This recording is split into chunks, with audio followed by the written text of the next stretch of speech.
نحمده ونصلي ونسلم على رسوله الکریم السلام علیکم ورحمۃ اللہ وبرکاتہ۔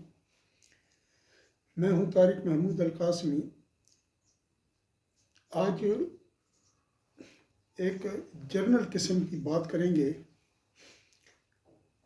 اور اس میں دین کو سمجھنے کی کوشش کریں گے۔ جو کچھ میں دیکھ رہا ہوں آپ بھی دیکھ رہے ہوں گے، سوشل میڈیا پہ یوٹیوب پر جس طریقے کی باتیں چل رہی ہیں،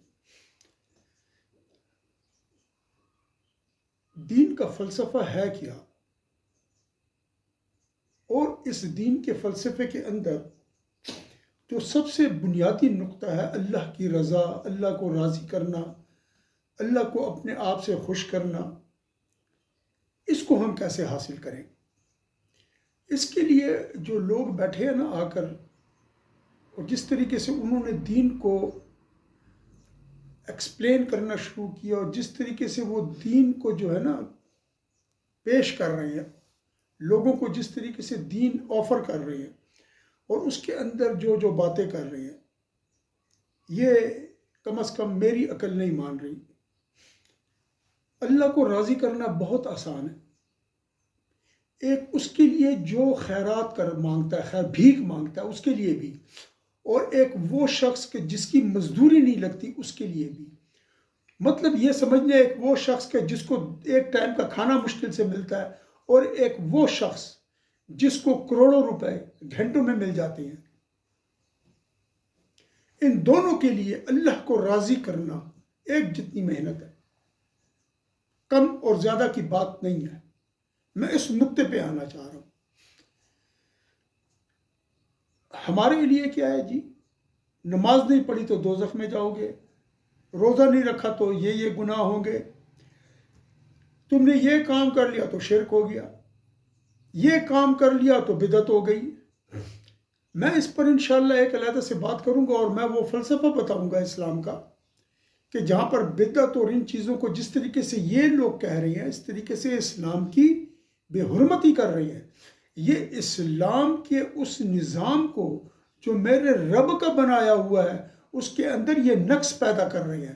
میرے رب نے اسلام اور دین بے نقص اتارا ہے۔ نبی پاک صلی اللہ علیہ وسلم کے پاس دین کو بہت کامل صورت میں بھیجا ہے، دین کی بہت خوبصورت شکل ہے۔ ان نبی علیہ السلام نے جو کچھ فرمایا، اس کو یہ اپنے مقام پر نہیں رکھ رہے۔ آپ گھر کی ڈیکوریشن کرتے ہیں، آپ پلنگ کو اپنی جگہ پر رکھتے ہیں، سائڈ ٹیبلز اس کے ساتھ رکھتے ہیں۔ اگر آپ نے کمرہ بڑا ہے آپ کا، تو آپ اس کے ساتھ کچھ کرسیاں بھی رکھتے ہیں، ایک چھوٹی سی ٹیبل بھی رکھ دیتے ہیں۔ لیکن اگر آپ پلنگ لگائیں اور ایک سائڈ ٹیبل تو سائڈ پہ پڑی ہو، دوسری سائڈ ٹیبل آپ پاؤں میں رکھ دیں، سنگھار میز ادھر رکھا ہو اور ڈریسنگ ٹیبل ادھر رکھا ہو، اور اس کی جو کرسی ہے وہ وہاں رکھی ہو، یا ٹیبل جو کمرے کا سائز ہے اس سے بڑا رکھے، آپ اگر خود ڈیکوریشن اور ترتیب خراب کریں گے تو پھر تو لوگ آپ کے دین پہ باتیں کریں گے۔ آج آپ کو دہشت گرد کہتے ہیں، آج آپ کو کیا کیا نہیں کہتے لوگ۔ میں آج جو بات کرنی چاہ رہا ہوں، اس کو بہت غور سے سنیں، اور اس دین کے بنیادی فلسفے کو سمجھیں کہ دین کا بنیادی فلسفہ ہے کیا، ود ریگارڈ ٹو اللہ کی رضا، یعنی اللہ کو اپنے آپ سے راضی کریں۔ کس طریقے سے آپ نے اللہ کی کمپلائنس جو ہے اس کو حاصل کرنا ہے، اس کی رضا کو آپ نے حاصل کرنا ہے۔ دیکھیں، عبادت کے اوپر میں کوئی ابھی آ کر کوئی ڈسکشن نہیں کرنا چاہ رہا۔ میں جس جگہ پر آ رہا ہوں نا، آپ اس کو دیکھیں وہ جگہ کیا ہے۔ میں آپ کو بتا دیتا ہوں کہ اللہ تعالیٰ نے کتنے لوگوں کو کس مقام پر، ہمارے ایک بہت ہی عظیم ہستی گزرے ہیں، امام اعظم ابو حنیفہ رحمۃ اللہ تعالیٰ علیہ کے شاگرد رہے ہیں، حضرت عبداللہ ابن مبارک۔ یہ بہت بلند پایا ہستی تھے جی، بہت بلند پایا۔ صفوۃ الصفوہ میں ان کا ایک قصہ ذکر ہوا ہے، اور میں یہ قصہ آپ کی خدمت میں پیش کر کے نا آپ کی توجہ اس طرف دلانا چاہتا ہوں کہ اللہ کو راضی کرنا کتنا آسان کام ہے۔ یہ ان کی عادت تھی، ہر سال حج کیا کرتے تھے اور ایک سال جہاد کرتے تھے، بہت پڑھے لکھے تھے، بہت ہی زیادہ متقی اور پرہیزگار تھے۔ ایک دن اس طرح ہوا کہ ان کے پاس کوئی شخص آیا قرض مانگنے کے لیے. اس نے آ کے قرض مانگا. اس نے کہا مجھے 700 درہم چاہیے. انہوں نے ادھر 7,000 لکھ دیا اور بھیج دیا کہ جاؤ اور جا کر میرے جو منشی ہے اس سے لے لو. جب یہ شخص منشی کے پاس پہنچا تو اس نے جو پڑھا تو اس نے کہا تمہیں کتنے پیسے چاہیے؟ اس نے کہا مجھے 700 درہم چاہیے جو میرے اوپر قرض ہے.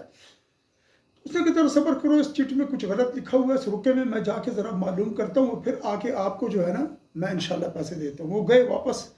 وہ جو منشی تھا وہ گیا اور عبداللہ ابن مبارک کے پاس اور کہنے لگا کہ حضرت آپ نے یہ، اس کو تو 700 درہم چاہیے تھے، آپ نے یہ 7,000 لکھ دیے، کہیں غلطی تو نہیں ہو گئی اس میں؟ تو آپ نے عبداللہ ابن مبارک نے ان سے فرمایا کہ بات یہ ہے کہ میں نے خود 7,000 لکھی ہیں، اس کو 700 چاہیے تھے. کہ میرے نظر سے ایک حدیث گزری ہے کہ جو بھائی اپنے مومن بندے کو خوش کر دے تو اس کا اللہ کے نزدیک بہت بڑا اجر ہے اور اللہ تعالیٰ اس سے بہت راضی ہوتے ہیں. ٹھیک. اب میں نے 7,000 دے دیے تھے، تم نے کیوں اس کو نہیں دیا اور تم میرے پاس کیوں آئے؟ اب اس طرح کرو گے کہ اب تم اس کو 14,000 درہم دو گے، کیونکہ اس کو 7,000 درہم کے بارے میں پتہ لگ چکا ہے. اب وہ خوش نہیں ہوگا، مجھے اس کو خوش کرنا ہے اس حدیث کے مطابق. تو اب تم نے کیا کرنا ہے؟ تم نے اس کو 14,000 دینا ہے. تو وہ آدمی تھوڑا سا جو منشی تھا نا، وہ جس طرح، بس میں کیا کہوں، مال کس کا، سخاوت کس کی، دل کس کا. اور دیکھیں جی یہی ہمارے آج کے دور میں بھی ہے. نوکریوں میں ہر جگہ پر ایک دوسرے کی برائی کرنا، ایک دوسرے کے ترقی سے ٹانگیں کھینچنا، اچھے کام کو برا بنا کر پیش کرنا، یہ اس دور میں بھی تھا. تو حضرت عبداللہ ابن مبارک نے ان سے کہا کہ بات سنو، یہ مال میرا ہے، مالک میں ہوں، نوکر تم ہو، تمہیں جو کہوں وہ تم کرو، ورنہ اس طرح کرو کہ میری جگہ تم بیٹھ جاؤ، میں تمہاری جگہ آ جاتا ہوں، پھر جو تم کہو گے وہ میں کروں گا. بہرحال وہ گیا، اس نے جا کے جو ہے نا 14,000. اس میں کتنا ٹائم لگا؟ ٹھیک، اس میں کتنا وقت لگ گیا کہ آپ نے ایک مسلمان بندے کا دل خوش کر دیا. اب آپ کے پاس گھر میں کتنے لوگ آتے ہیں ایسے کہ آپ کے پاس گھر میں پیسے پڑے ہوتے ہیں، لیکن آپ کا ایک زبردست فلسفہ ہے جو آپ نے خود بنایا ہوا ہے اور اس فلسفے کو آپ چھوڑنے پر تیار نہیں ہیں. اور وہ فلسفہ کیا؟ اور یار یہ ان کی عادت ہے تو پیشہ ور ہے.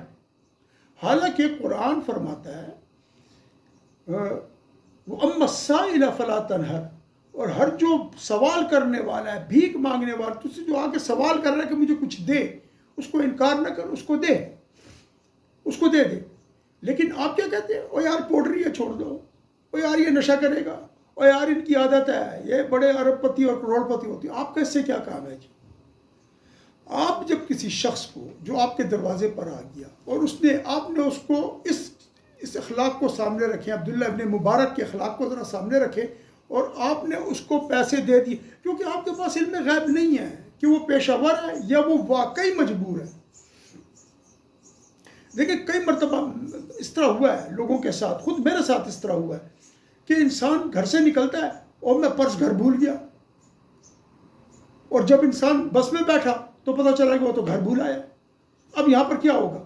اب اسی طریقے سے آپ بہت دور نکل جائیں تو واپس آنا آپ کے لیے بہت مشکل ہو جائے گا. تو بہتر یہ ہوتا ہے کہ آپ اس وقت میں اس کو دے دیں.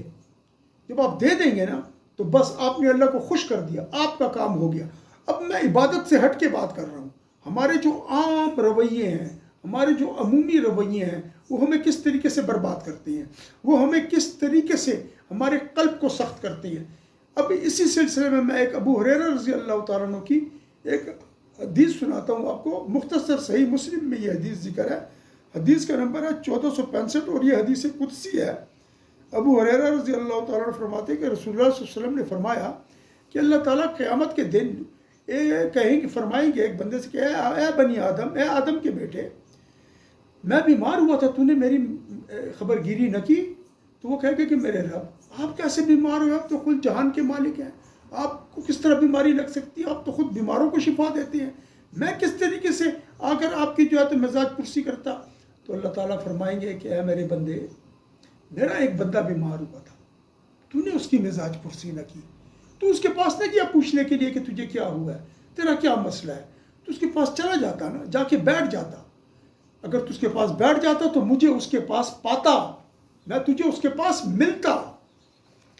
پھر اس طرح اللہ تعالیٰ ایک بندے نے فرمایا کہ اے آدم کے بیٹے، ایک دن میں بھوکا تھا، تجھ سے کھانا مانگا، تو نے مجھے کھانا نہیں دیا. کہا یا اللہ، آپ خود کل جہان کو رزق دیتے ہیں اور آپ تو اس سے بے پرواہ ہیں، بے نیاز ہے کہ آپ کو کھانا دیا جائے، آپ بھوکے ہوں. تو اللہ فرمائیں گے میرا ایک بندہ تیرے پاس آیا تھا، اس نے تجھ سے روٹی مانگی تھی، تو نے اس کو روٹی نہ دی. اگر تو اس کو روٹی دے دیتا، اس کو کھانا کھلا دیتا، تو آج وہ اجر میرے پاس لکھا ہوتا. پھر اس طرح تیسرے بندے سے اللہ تعالیٰ، یہ اسی بندے سے اللہ تعالیٰ تیسرا سوال کرتے ہیں، کیونکہ یہ تمہاری عادتیں ہیں نا، یہ ہم لوگوں کی عادتیں ہیں. اللہ تعالیٰ ان سے کہیں گے کہ اے آدم کے بیٹے، میں نے تجھ سے پانی مانگا تھا، تم نے مجھے پانی نہ دیا. کہے گا یا اللہ، آپ کل جہان کے مالک، کل جہان کو دینے والے، آپ کو کیسے پیاس لگی اور آپ کو میں کیسے پانی دوں گا؟ فرمایا میرا ایک بندہ پیاسا تیرے پاس آیا تھا، تو تجھ سے پانی مانگا تھا، تو نے اس کو پانی نہ دیا. اگر پانی دے دیتا تو اس کا صلہ آج میرے پاس موجود ہوتا. اب آپ مجھے یہ بتائیں کہ بندوں کی خدمت کرنا، بندوں کا جو وہ آپ سے طلب کر رہے ہیں، جو وہ آپ سے مانگ رہے ہیں، یا جس کی ان کو ضرورت ہے، کوئی آپ کے محلے میں بیمار ہے، کوئی غریب آدمی ہے جو آپ کے آفس میں کام کرتا ہے، وہ بیمار ہو گیا ہے، آپ اس کو پوچھتے بھی نہیں. آپ کو ہلکا سا زکام ہو جائے تو آپ لوگوں کو آنا بند کر دیتے ہیں اپنے دفتر میں کہ میں بیمار ہوں. لیکن اگر اس کو آپ سے شدید بیماری لگ جائے، یہ زکام والی، آپ کہتے ہیں یہ عورتوں کا مرض ہے، اور آپ جو ہے تو اس کے لیے کوئی ایسی نیکی نہیں کرنا چاہتے کہ جو اس کو فائدہ پہنچا سکے.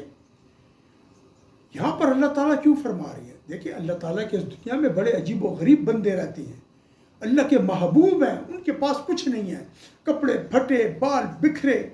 جب وہ آ کے کہتے ہیں نا کہ کچھ، تو اصل میں وہ اللہ تعالیٰ کا وہ محبوب بندہ ہے کہ اللہ تعالیٰ اس پر پھر بہت ناراض ہوتا ہے. تو جب آپ نے اس کی مزاج پرسی نہ کی، تو وہ اللہ کا جو بندہ تھا، اللہ تعالیٰ نے اس پر پھر آپ کی پکڑ کی. اگر آپ اٹھ کے چلے جاتے، کتنے پیسے لگتے ہیں؟ کچھ بھی نہیں. جو آپ کے گھر میں آ کے پانی مانگ رہا ہے، اس کو ایک گلاس پانی پلا دیا، کچھ بھی نہیں. جس طرح آ کے اس نے کھانا مانگا، آپ نے دے دیا، کچھ بھی نہیں. لیکن یہاں پر کیا ہوتا ہے؟ مارکیٹ میں آپ جائیں گے، لوگ آپ کو ملیں گے، یہ پوڈری ہے، اس کو چھوڑ دو، اس کو نہیں دینا، یہ ہیروئن پیتا ہے، یہ نشہ کرتا ہے، یہ تماشا کرتا ہے. اس کو یہ نشہ تماشا کس نے لگایا ہے بھائی؟ اس میں آپ بھی شامل ہیں، آپ کی ریاست شامل ہے، ریاست جو پورا ملک لوٹ کے کھا گئی. ٹھیک، پورا ملک لوٹ کے کھا گئی. ابھی بھی جس طرح، میں اب آپ کو کیا بتاؤں، جس طرح کوئی لالچی لگا ہوتا ہے نا، اس طرح پڑے ہوئے ہیں ایک دوسرے کے پیچھے. پورا ملک لوٹ کے کھا گئی. اسمگلر وہ ہیں، بے ایمان وہ ہیں، چور وہ ہیں، ڈاکو وہ ہیں. آپ جس آفس میں کام کرتے ہیں، میں نہیں کہتا، آپ سے مراد ایک جنرل وہ ہے، امپرسنل یو، میں وہ یوز کر رہا ہوں. کتنے ہیں جو کرپٹ ہیں، جو رشوت کے بغیر کام نہیں کرتے، لیکن وہ اپنی برائیوں کو نہیں دیکھتے، اس کو اس کی برائی نظر آتی ہے. یہ تم لوگوں نے کیا ہے، یہ آپ لوگوں نے کیا ہے، یہ ہم سب نے مل کر کیا ہے. تو ہم اس پوڈری کو پیسے کیوں نہیں دیتے؟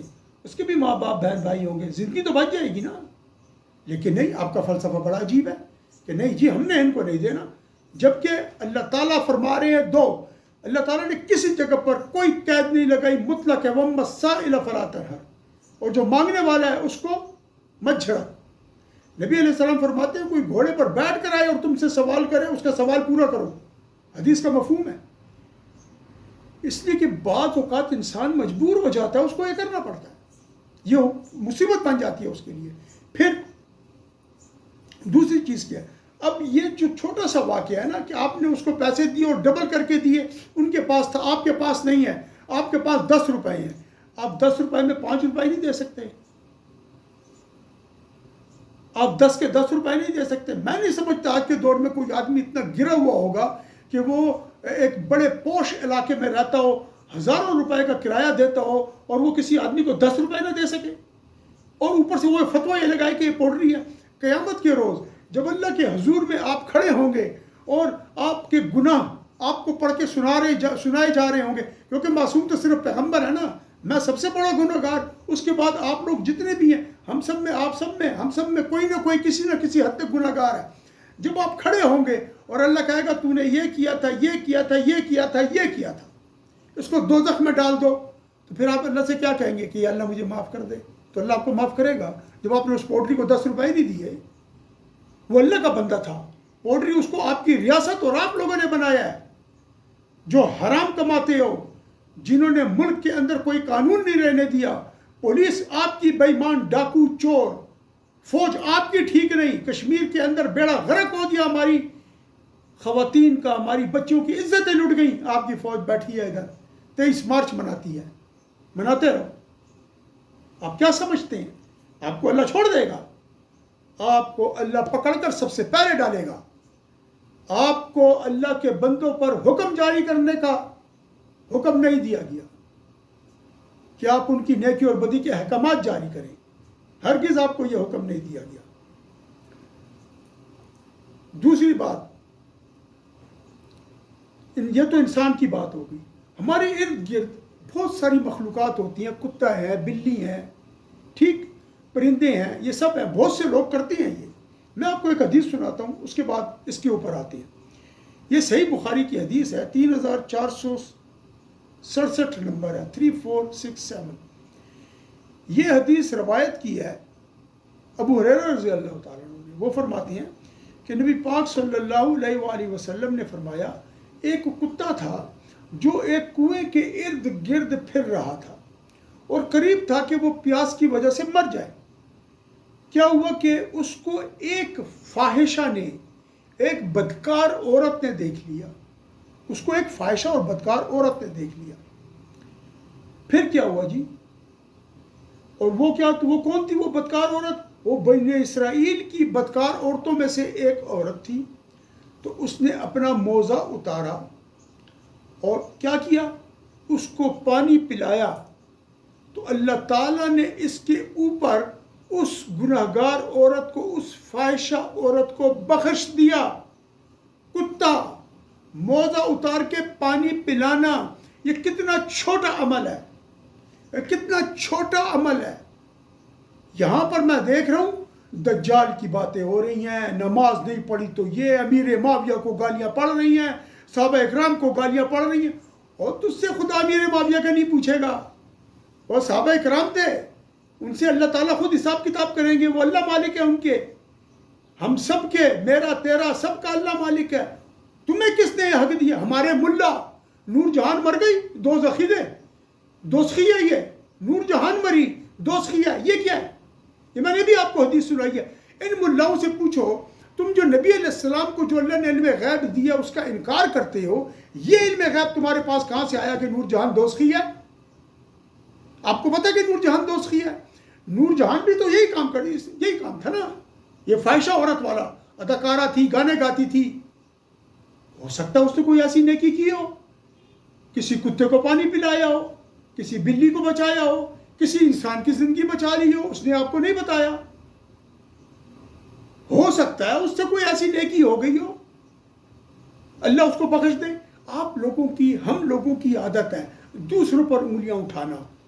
اللہ کو راضی کرنا کتنا آسان، دیکھیں اس نے اللہ کو کیسے راضی کر لیا، اللہ کو کیسے راضی کر لیا اس نے، اللہ راضی ہو گیا نا۔ نبی فرماتے اس کو اللہ نے جنت میں بھیج دیا۔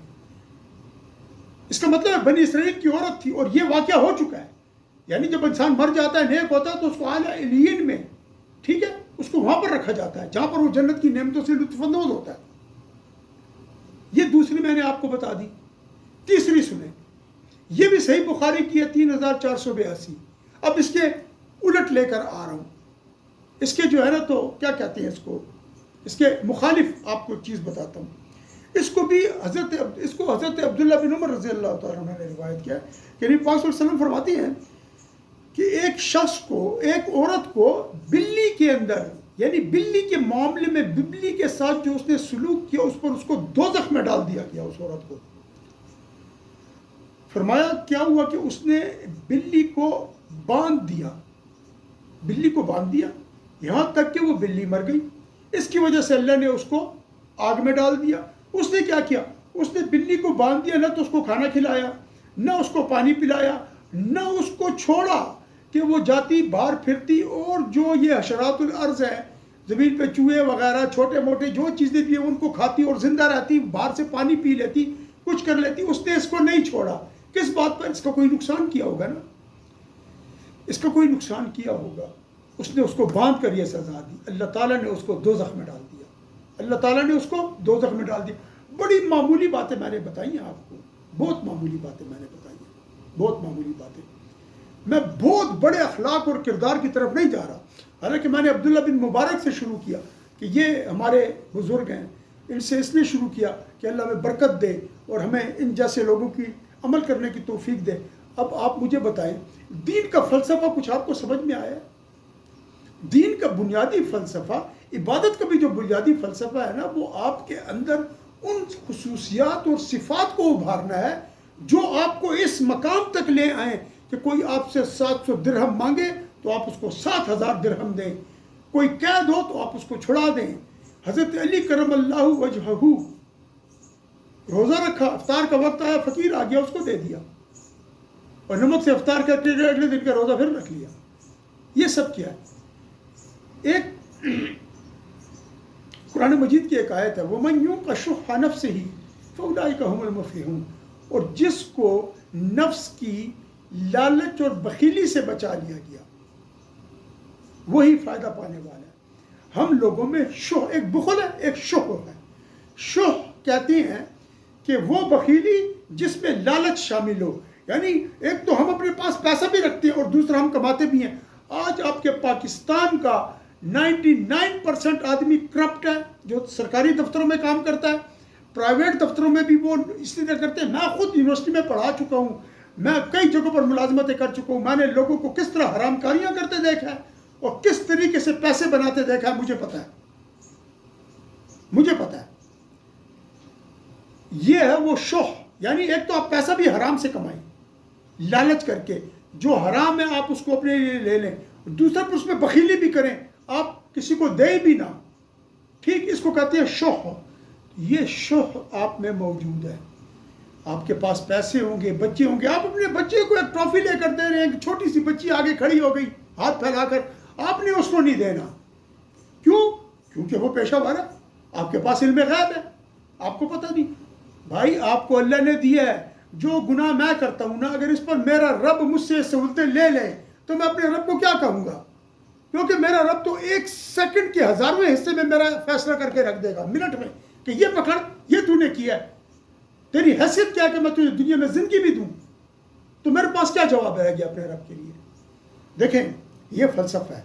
فلسفہ یہ ہے، لوگوں کی خدمت کریں. نبی علیہ السلام فرماتے ہیں صدقہ مصیبت کو ٹالتا ہے، صدقہ دو، صدقہ اللہ کے غضب کو دور کرتا ہے، اگرچہ آدھی کھجور ہی کیوں نہ ہو. مطلب ہے آپ کو قلیل سے قلیل مال دینے کی بھی جو ہے تو تحریض دی گئی ہے، آپ کو ترغیب دی گئی ہے، آپ کو ابھارا گیا ہے، آپ کو بک اپ کیا گیا ہے. گو ہیڈ، اسپینڈ. آپ کیا کر رہے ہیں؟ دیکھیں، جب بھی گھر سے نکلیں ایک 10 روپے اس نیت سے رکھ لیں کہ میں نے کسی کو دے دیں. جو آئے گا، جو اسپیشلی بچے ملتے ہیں اور آتے ہیں نا، ان کو ضرور لے کر دیں. یہ غریب گھرانوں سے آتے ہیں، ان کے پاس کچھ بھی نہیں ہوتا. کیوں؟ سب کچھ آپ کی ریاست کھا گئی، آپ کی حکومت کے یہ لیڈر کھا گئے، یہ چور لٹیرے کھا گئے، یہ ملا کھا گئے. اور یہ ملا سب سے بڑے ہیں جو فتوے لگاتے ہیں، یہ کافر ہے، یہ فلانی ہے، یہ ادھر ہے. ابھی ایک ملا کے بیٹے نے ڈانس دیکھا، یہ ملاؤں نے کسی نے فتویٰ لگایا کہ یہ حرام کام تھا، اور سرکاری خرچے میں وہ 7 عمرے کر کے آ گیا. اللہ معاف کرے. دیکھیں، بہت دھیان رکھیں. ایک موچی تھا، یہ آخری واقعہ اور اس کے بعد بند کرتا ہوں. پھر انشاءاللہ تعالی اللہ نے زندگی دی تو پھر آ کر میں تفصیل میں بات کروں گا آپ سے. اگلا بھی میں آپ کو اسلام کے بارے ہی میں بتاؤں گا، اسلام کی فلسفی، اسلام سمجھاؤں گا میں آپ کو. چھوڑ دیں اس کو، آپ نماز پڑھیں جو پڑھ سکتے ہیں، اللہ خیر کرے گا. فاتقوا اللہ ما استطعتم، اللہ سے ڈرو جتنا کہ تمہارے اندر استطاعت ہے. اللہ نے استطاعت سے بڑھ کر ڈرنے کا نہیں کہا. اس عبداللہ بن مبارک رضی اللہ تعالیٰ عنہ حج پر گئے تو تھک گئے، تو ادھر نا عرفات کے ایک سائے میں، میدان کے سائے میں سو گئے. کیا دیکھتے ہیں؟ نہیں، حرم میں سو گئے. کیا دیکھتے ہیں کہ فرشتے آئے خواب میں، خواب دیکھتے ہیں کہ 2 فرشتے نازل ہوئے. انہوں نے کہا یار اس دفعہ تو حج کس کا قبول ہوا، اس دفعہ تو حج کسی کا بھی قبول نہیں ہوا. بلکہ ایک موچی ہے اس کا حج قبول ہوا ہے، دمشق میں رہتا ہے. وہ پورا انہوں نے قصہ بتایا. اس کے حج کی وجہ سے، یعنی اس کا حج اللہ نے قبول کیا تو اس کی وجہ سے اللہ نے سب کے حج قبول کر لیے اس موچی کے. عبداللہ ابن مبارک رضی اللہ تعالیٰ عنہ جب اس خواب سے بیدار ہوئے، آپ چل پڑے. آپ چلے گئے دمشق اس موچی کے پاس. پوچھا کہ بھائی میں عبداللہ ابن مبارک ہوں، حج مبارک ہو، تیرا حج قبول ہوا ہے؟ اس نے کہا جی میں تو حج پہ نہیں کیا. میں یہ کیسے ہو سکتا ہے؟ میں نے تو خود خواب میں دیکھا ہے، 2 فرشتے آئے ہیں، اس نے تیرا بتایا، میں سے تو آئے ہوں تجھ سے ملنے. کہا جی ایسی تو کوئی بات نہیں، میں تو حج پر گیا ہی نہیں. اس نے کہا پھر مجھے واقعہ بتا کیا ہوا ہے؟ جب تو حج پر نہیں گیا تو پھر کیا، تو نے ایسا کیا کام کیا؟ اس نے کہا جی اتنا تھا کہ میں نے حج پہ جانا تھا، 300 درہم بھی میں نے جمع کر لیے. پھر اس طرح ہوا کہ میری بیوی چونکہ پریگننٹ تھی تو میری بیوی ہمسائے کے گھر سے بڑی پیاری خوشبو آ رہی تھی کھانا پکنے کی. تو میری بیوی نے کہا کہ اس طرح کرو کہ جا کے ان سے یہ مانگ لو سالن، بڑی اچھی خوشبو آ رہی ہے، میرا دل کر رہا ہے کھانے کو، تو میں بھی کھا لوں گی. تو پک رہا ہے ان کے گھر میں. تو شوہر کہتا ہے کہ میں نکلا اور ادھر گیا، وہ موچی جو تھے، میں نے دروازہ کھٹکا کے کہا کہ جی میری بیوی دل کر رہا ہے آپ کے گھر سے بڑی پیاری خوشبو آ رہی ہے، تو اگر کچھ تھوڑا سالن دے دے تو میں اپنی بیوی کو دے دوں. تو اس آدمی نے کہا کہ جی آپ کے لیے حلال نہیں ہے. 7 دن ہو گئے ہیں ہمارے گھر میں فاقہ چل رہا ہے. آج میں گیا ہوں تو ایک مرے ہوئے گدھے کا تھوڑا سا گوشت کاٹ کے لایا ہوں، یہ گوشت چڑھا ہوا ہے اس کے اوپر، یہ وہ پکڑا ہے، میں آپ کو نہیں دے سکتا جی، آپ کے لیے حلال نہیں ہے. وہ موچی کہتا میں گھر آیا، جو 300 درہم رکھے تھے وہ میں نے اٹھائے اور جا کر اس شخص کے حوالے کر دیے جس کے گھر میں گدھا پکڑا تھا. اور کیا عرض کی انہوں نے پھر اس کے آگے اللہ کے حضور میں کہ یا اللہ، پھر وہ کہتے ہیں میں نے کہا کہ یا اللہ میں سمجھوں گا یہ میرا حج ہو گیا، یہ میرا حج ہو گیا، بس میں نے یہ پیسے اس کو دے دیے، میرا حج ہو گیا. عبداللہ ابن مبارک یہ سن کر حیران رہ گئے. حج پر نہیں گیا، حج قبول کس کا ہوا؟ اس موچی کا. اس موچی کے بدلے کل مخلوق کے حج قبول کر لیے گئے. اس نے کام کیا تھا؟ وَيُؤْثِرُونَ عَلَىٰ أَنفُسِهِمْ وَلَوْ كَانَ بِهِمْ خَصَاصَةٌ، اور اپنے آپ پر دوسروں کو ترجیح دیتے ہیں اگرچہ خود تنگی میں ہو. وَمَن يُوقَ شُحَّ نَفْسِهِ فَأُولَٰئِكَ هُمُ الْمُفْلِحُونَ، اور جس نے اپنے نفس کی لالچ کو اور بخل کو دبا لیا، اس نے بخل کو بھی دبایا، لالچ کو بھی دبایا اور اس کو پیسہ دیا. اور کیا ہوا پھر ہوا یہ کہ وہ اس حج میں شامل ہوا کہ جو قبول ہوا اور تمام لوگوں کا قبول کیا گیا. اس کے اندر بہت ساری روایتیں ہیں، اس میں بہت ساری چیزیں ہیں، لیکن آپ سے گزارش اتنا ہے کہ اسلام کے اس فلسفے کو سمجھے نا. ٹکا نہیں لگ رہا آپ کا، پانی پلا دیا کتے کو، بچی ہوئی روٹی ڈال دی کتے کو، 10 روپے کا ٹافی لے کر کسی بچے کو دے دی. اگر آپ اپنے بچے کو لے کر دے رہے ہیں، آپ نے اپنے بچے کے لیے 10 روپے کی ٹافی لی ہے تو 9 اس کو دے دیں اور 1 ٹافی اس بچی کو دے دیں. کیا کمال ہو گیا؟ کسی گناہ گار کو گناہ گار نہ سمجھیں. نور جہان دوزخی نہیں ہے، جتنے اداکار مر رہے ہیں دوزخی نہیں ہے. میں جو اداکار مرتا ہے مجھے پتہ لگتا ہے میں اس کے لیے خصوصی دعا کرتا ہوں کہ اللہ اس کی مغفرت فرما. اس لیے کہ مجھے نہیں پتا وہ کافر مرا ہے کہ مومن مرا ہے، میں اس کو مومن لوں گا. اور میں کوئی چودھری نہیں ہوں، اور یہ میں ان ملاؤں کو بھی کہہ رہا ہوں کہ تم چودھری نہیں ہو کہ لوگوں پر کفر اور اس کے فتوے لگاؤ اور ان کے لیے دوزخ کے ٹکٹ ایشو کرو، ورنہ سب سے پہلے اپنے بڑے ملا کے بیٹے پر ایشو کرو جو بیٹھ کے ڈانس دیکھتا ہے. اللہ تعالی ہمیں اور آپ کو سب کو نیکی کے راستے پر چلائے، ہمیں حسن ظن عطا فرمائے، ہمیں لوگوں کی خدمت کی توفیق دے اور ہمیں نفس کی بخیلی اور نفس کی لالچ سے محفوظ رکھے. وآخر دعوانا ان الحمد للہ رب العالمین وصلی اللہ تعالی علی خیر خلقہ ونور عرشہ محمد وعلی آلہ واصحابہ اجمعین برحمتک یا ارحم الراحمین.